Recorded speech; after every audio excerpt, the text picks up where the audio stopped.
আমরা প্রত্যাশা করি যাকে ভালোবাসি সে বুঝবে, যার জন্য করি সে মূল্য দেবে, যার পাশে থাকি সে কখনো ছেড়ে যাবে না। কিন্তু মানুষ মানুষই, সে তার মতো করে ভাববে, তার মতো করে চলবে। আর আমরা কষ্ট পাই, কারণ আমরা ভাবছিলাম সে আমাদের মতোই ভাববে। কেন প্রত্যাশা জন্মায়?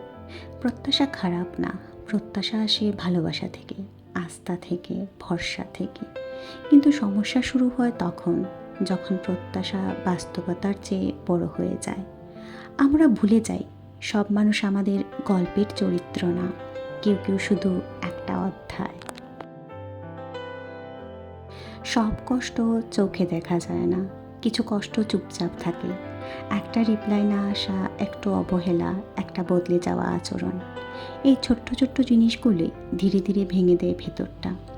আমরা কিছু বলি না, কারণ আমরা ভাবি বললে সম্পর্কটা আরও দূরে চলে যাবে। কিন্তু সত্যি হলো, যে মানুষটা আপন সে কখনোই তোমার কষ্টকে বিরক্তিকর ভাববে না, আর যে বোঝে না সে হাজার বলেও বুঝবে না। এই জায়গায় এসে একটা কঠিন সিদ্ধান্ত নিতে হয়, প্রত্যাশা কমাবো না মানুষ বদলাতে যাব। মানুষ বদলানো যায় না, কিন্তু নিজের প্রত্যাশা নিয়ন্ত্রণ করা যায়। যেদিন তুমি কম প্রত্যাশা করবে সেদিন তুমি কম আহত হবে। যেদিন তুমি বুঝে যাবে সবাই তোমার মতো না, সেদিন তোমার মন হালকা হবে। প্রত্যাশা কমানো মানে ভালোবাসা বন্ধ করা না, প্রত্যাশা কমানো মানে নিজেকে বাঁচানো।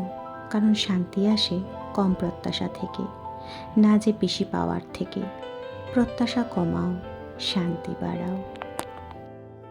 তোমাদের জীবনে কি প্রত্যাশা কষ্ট দিয়েছে? কমেন্টে জানিও। আর ভিডিওটা ভালো লাগলে লাইক করে দিও। আর এমন ভিডিও পেতে চাইলে আমাকে সাবস্ক্রাইব করতে ভুলে যেও না।